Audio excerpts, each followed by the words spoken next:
ನ್ಯಾಯಾಂಗದ ಇತಿಹಾಸದಲ್ಲಿ ಕಾನೂನು ಚೌಕಟ್ಟಲ್ಲಿ ಏನು ಬೇಕಾರಾಗ್ಬೋದು ಅನ್ನೋದಕ್ಕೆ ಒಂದು ಪ್ರತ್ಯಕ್ಷ ನಿದರ್ಶನ ಆಗ್ಬೋದು ಅನ್ನೋದು ನನ್ನ ಭಾವನೆಯಲ್ಲಿ.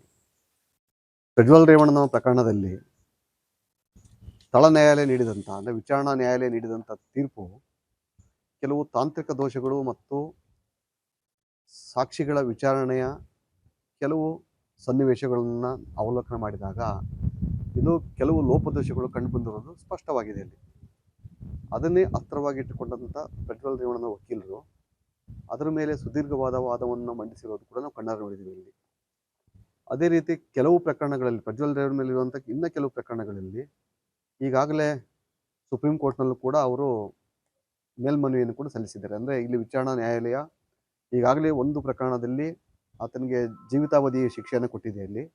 ಸೊ ಹಾಗಾಗಿ ಆ ನ್ಯಾಯಾಲಯದಲ್ಲಿ ನಮಗೆ ತೀರ್ಪು ಸಿಗುವುದು ಭಾಳ ಕಷ್ಟ ಅನ್ನೋ ಒಂದು ಭಾವನೆಗೋಸ್ಕರ ಈಗಾಗಲೇ ಸುಪ್ರೀಂ ಕೋರ್ಟಿನ ಕದವನ್ನು ಕೂಡ ತೊಟ್ಟಿದ್ದಾರೆ ಅವರು. ಸೊ ಇಂಥ ಒಂದು ಸಂದರ್ಭ ಸನ್ನಿವೇಶದಲ್ಲಿ ಘನ ನ್ಯಾಯಾಲಯ ಏನು ಬೇಕಾದ್ರೂ ತೀರ್ಪು ತಗೋಬೋದು. ನಾನು ಅವನಿಗೆ ಪ್ರಜ್ವಲ್ಗೆ ಶಿಕ್ಷೆ ಪ್ರಕಟ ಆಗೋದು ಮುಂಚಿದ ದಿವಸ ನಾನು ಹೇಳಿದ್ದೆ. ಆತನಿಗೆ ಕೆಲವು ಆಯಾಮಗಳನ್ನು ನೋಡಿದಾಗ ಆತನಿಗೆ ಜೀವಿತಾವಧಿ ಶಿಕ್ಷೆ ಜೀವಾವಧಿ ಶಿಕ್ಷೆ ಆಗ್ಬೋದು ಅಂತ ಹೇಳಿದ್ದೆ. ಅದೇ ರೀತಿ ಜೀವಿತಾವಧಿ ಶಿಕ್ಷೆ ಕೂಡ ಆಯಿತು ಅಲ್ಲಿ. ಈಗ ಆ ಕೊಟ್ಟರೋ ತೀರ್ಪಿನಲ್ಲಿ ನಡೆದಂಥ ವಿಚಾರಣೆಗಳಲ್ಲಿ ಕೆಲವು ಲೋಪದೋಷಗಳು ಕಂಡು ಬಂದಿದೆ ಅಲ್ಲಿ.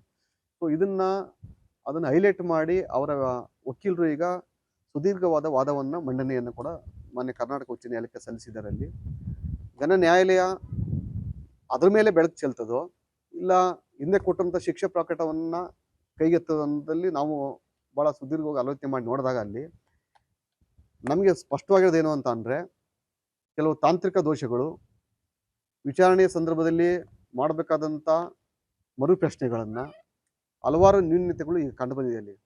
ಸೊ ಅದನ್ನೇ ಅವರ ವಕೀಲರು ಭಾಳ ಸ್ಪಷ್ಟವಾಗಿ ನ್ಯಾಯಾಲಯದ ಗಮನಕ್ಕೆ ತಂದಿದ್ದಾರೆ. ಹಾಗಾಗಿ ಪ್ರಜ್ವಲ್ ರೇವಣ್ಣ ಈ ಪ್ರಕರಣದಿಂದ ಹೊರಗೆ ಬಂದರೂ ಕೂಡ ಆಶ್ಚರ್ಯ ಏನಿಲ್ಲ ಅನ್ನೋದು ನನ್ನ ಭಾವನೆಯಲ್ಲಿ. ಭಾಳ ಪ್ರಮುಖವಾದ ಅಂಶ ಏನು ಅಂತ ಅಂದರೆ ಕೊಟ್ಟಿರುವಂಥ ತೀರ್ಪು ಸಸ್ಪೆಂಡ್ ಆಗ್ಬೋದು ಅದು, ಮತ್ತು ಆತನಿಗೆ ಬೇಲು ಕೂಡ ಆಗೋ ಚಾನ್ಸಸ್ ಇದೆ ಅಲ್ಲಿ. ಮೊನ್ನೆ ಸರ್ವೋಚ್ಚ ನ್ಯಾಯಾಲಯ ನಡೀತಿರೋಂಥ ಆ ಪ್ರಕರಣದಲ್ಲಿ ಇಲ್ಲಿ ಒಂದು ವಿಚಾರಣೆ ನಡೆಸ್ತಾ ತಳಹಂತದ ನ್ಯಾಯಾಲಯ ವಿಚಾರಣಾ ನ್ಯಾಯಾಲಯ ಏನು ವಿಚಾರಣೆ ನಡೆಸ್ತಾ ಇದೆ ಅಲ್ಲಿ, ಅದು ಕೂಡ ಒಂದು ತಡೆಯಾಜ್ಞೆ ಇರುವಂಥ ಸಾಧ್ಯತೆಗಳು ಅತಿ ಹೆಚ್ಚು ಇದೆ ಅಲ್ಲಿ. ನಾವು ಹೀಗೆ ಆಗುತ್ತೆ ಅಂತ ಹೇಳೋದಕ್ಕೆ ಸಾಧ್ಯ ಇಲ್ಲ. ಕಾರಣ ಹೈಕೋರ್ಟು ಏನು ತಿರುವು ತಗೋತಾ ಇದೆ ಅನ್ನೋದ್ರ ಬಗ್ಗೆ ಡಿಪೆಂಡ್ ಆಗ್ತದೆ. ಇಲ್ಲಿ ಪ್ರಜ್ವಲ್ ರೇವಣ್ಣ ಶೇಕಡವಾರು ಭಾಗ ಹೊರಬರೋ ಒಂದು ಸಾಧ್ಯತೆಗಳು ಅತಿ ಹೆಚ್ಚು ಕಾಣ್ತಾ ಇದೆ. ನ್ಯಾಯಾಂಗದ ಇತಿಹಾಸದಲ್ಲಿ ಕಾನೂನು ಚೌಕಟ್ಟಲ್ಲಿ ಏನು ಬೇಕಾರಾಗ್ಬೋದು ಅನ್ನೋದಕ್ಕೆ ಒಂದು ಪ್ರತ್ಯಕ್ಷ ನಿದರ್ಶನ ಆಗ್ಬೋದು ಅನ್ನೋದು ನನ್ನ ಭಾವನೆಯಲ್ಲಿ. ಪ್ರಜ್ವಲ್ ರೇವಣ್ಣನ ಪ್ರಕರಣದಲ್ಲಿ ತಳ ನ್ಯಾಯಾಲಯ ನೀಡಿದಂಥ ಅಂದರೆ ವಿಚಾರಣಾ ನ್ಯಾಯಾಲಯ ನೀಡಿದಂಥ ತೀರ್ಪು ಕೆಲವು ತಾಂತ್ರಿಕ ದೋಷಗಳು ಮತ್ತು ಸಾಕ್ಷಿಗಳ ವಿಚಾರಣೆಯ ಕೆಲವು ಸನ್ನಿವೇಶಗಳನ್ನು ಅವಲೋಕನ ಮಾಡಿದಾಗ ಇದು ಕೆಲವು ಲೋಪದೋಷಗಳು ಕಂಡುಬಂದಿರೋದು ಸ್ಪಷ್ಟವಾಗಿದೆ. ಅಲ್ಲಿ ಅದನ್ನೇ ಅಸ್ತ್ರವಾಗಿಟ್ಟುಕೊಂಡಂಥ ಪ್ರಜ್ವಲ್ ರೇವಣ್ಣನ ವಕೀಲರು ಅದರ ಮೇಲೆ ಸುದೀರ್ಘವಾದ ವಾದವನ್ನು ಮಂಡಿಸಿರೋದು ಕೂಡ ನಾವು ಕಣ್ಣಾರೆ ನೋಡಿದ್ದೀವಿ. ಇಲ್ಲಿ ಅದೇ ರೀತಿ ಕೆಲವು ಪ್ರಕರಣಗಳಲ್ಲಿ ಪ್ರಜ್ವಲ್ ರೇವಣ್ಣ ಮೇಲೆ ಇರುವಂಥ ಇನ್ನು ಕೆಲವು ಪ್ರಕರಣಗಳಲ್ಲಿ ಈಗಾಗಲೇ ಸುಪ್ರೀಂ ಕೋರ್ಟ್ನಲ್ಲೂ ಕೂಡ ಅವರು ಮೇಲ್ಮನವಿಯನ್ನು ಕೂಡ ಸಲ್ಲಿಸಿದ್ದಾರೆ. ಅಂದರೆ ಇಲ್ಲಿ ವಿಚಾರಣಾ ನ್ಯಾಯಾಲಯ ಈಗಾಗಲೇ ಒಂದು ಪ್ರಕರಣದಲ್ಲಿ ಆತನಿಗೆ ಜೀವಿತಾವಧಿ ಶಿಕ್ಷೆಯನ್ನು ಕೊಟ್ಟಿದೆ ಅಲ್ಲಿ. ಸೊ ಹಾಗಾಗಿ ಆ ನ್ಯಾಯಾಲಯದಲ್ಲಿ ನಮಗೆ ತೀರ್ಪು ಸಿಗುವುದು ಭಾಳ ಕಷ್ಟ ಅನ್ನೋ ಒಂದು ಭಾವನೆಗೋಸ್ಕರ ಈಗಾಗಲೇ ಸುಪ್ರೀಂ ಕೋರ್ಟಿನ ಕದವನ್ನು ಕೂಡ ತೊಟ್ಟಿದ್ದಾರೆ ಅವರು.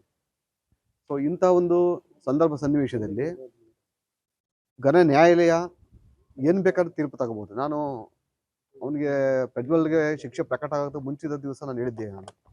ಆತನಿಗೆ ಕೆಲವು ಆಯಾಮಗಳನ್ನು ನೋಡಿದಾಗ ಆತನಿಗೆ ಜೀವಿತಾವಧಿ ಜೀವಾವಧಿ ಶಿಕ್ಷೆ ಆಗ್ಬೋದು ಅಂತ ಹೇಳಿದ್ದೆ. ಅದೇ ರೀತಿ ಜೀವಿತಾವಧಿ ಶಿಕ್ಷೆ ಕೂಡ ಆಯಿತು ಅಲ್ಲಿ. ಈಗ ಆ ಕೊಟ್ಟರೋ ತೀರ್ಪಿನಲ್ಲಿ ನಡೆದಂಥ ವಿಚಾರಣೆಗಳಲ್ಲಿ ಕೆಲವು ಲೋಪದೋಷಗಳು ಕಂಡು ಬಂದಿದೆ ಅಲ್ಲಿ.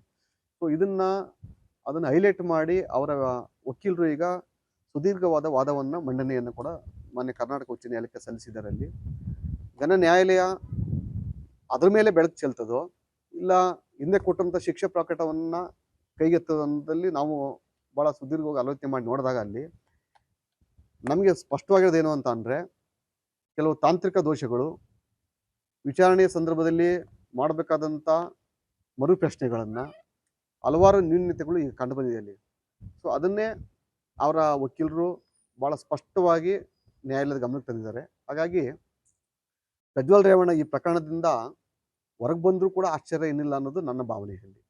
ಭಾಳ ಪ್ರಮುಖವಾದ ಅಂಶ ಏನು ಅಂತ ಅಂದರೆ, ಕೊಟ್ಟಿರುವಂಥ ತೀರ್ಪು ಸಸ್ಪೆಂಡ್ ಆಗ್ಬೋದು ಅದು, ಮತ್ತು ಆತನಿಗೆ ಬೇಲು ಕೂಡ ಆಗೋ ಚಾನ್ಸಸ್ ಇದೆ ಅಲ್ಲಿ. ಮೊನ್ನೆ ಸರ್ವೋಚ್ಚ ನ್ಯಾಯಾಲಯದಲ್ಲಿ ನಡೀತಿರೋಂಥ ಆ ಪ್ರಕರಣದಲ್ಲಿ ಇಲ್ಲಿ ಒಂದು ವಿಚಾರಣೆ ನಡೆಸ್ತಾ ತಳಹಂತದ ವಿಚಾರಣಾ ನ್ಯಾಯಾಲಯ ಏನು ವಿಚಾರಣೆ ನಡೆಸ್ತಾ ಇದೆ ಅಲ್ಲಿ, ಅದು ಕೂಡ ಒಂದು ತಡೆಯಾಜ್ಞೆ ಇರುವಂಥ ಸಾಧ್ಯತೆಗಳು ಅತಿ ಹೆಚ್ಚು ಇದೆ ಅಲ್ಲಿ. ನಾವು ಹೀಗೆ ಆಗುತ್ತೆ ಅಂತ ಹೇಳೋದಕ್ಕೆ ಸಾಧ್ಯ ಇಲ್ಲ. ಕಾರಣ ಹೈಕೋರ್ಟು ಏನು ತಿರುವು ತಗೋತಿದೆ ಅನ್ನೋದ್ರ ಬಗ್ಗೆ ಡಿಪೆಂಡ್ ಆಗ್ತದೆ ಇಲ್ಲಿ. ಪ್ರಜ್ವಲ್ ರೇವಣ್ಣ ಶೇಕಡಾವಾರು ಭಾಗ ಹೊರಬರೋ ಒಂದು ಸಾಧ್ಯತೆಗಳು ಅತಿ ಹೆಚ್ಚು ಕಾಣ್ತಾ ಇದೆ. ನ್ಯಾಯಾಂಗದ ಇತಿಹಾಸದಲ್ಲಿ ಕಾನೂನು ಚೌಕಟ್ಟಲ್ಲಿ ಏನು ಬೇಕಾರಾಗ್ಬೋದು ಅನ್ನೋದಕ್ಕೆ ಒಂದು ಪ್ರತ್ಯಕ್ಷ ನಿದರ್ಶನ ಆಗ್ಬೋದು ಅನ್ನೋದು ನನ್ನ ಭಾವನೆಯಲ್ಲಿ.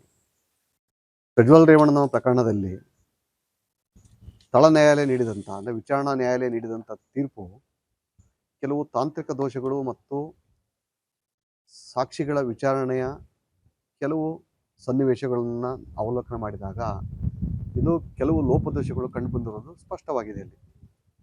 ಅದನ್ನೇ ಅಸ್ತ್ರವಾಗಿಟ್ಟುಕೊಂಡಂಥ ಪ್ರಜ್ವಲ್ ರೇವಣ್ಣನ ವಕೀಲರು ಅದರ ಮೇಲೆ ಸುದೀರ್ಘವಾದ ವಾದವನ್ನು ಮಂಡಿಸಿರೋದು ಕೂಡ ನಾವು ಕಣ್ಣಾರೆ ನೋಡಿದ್ದೀವಿ ಇಲ್ಲಿ.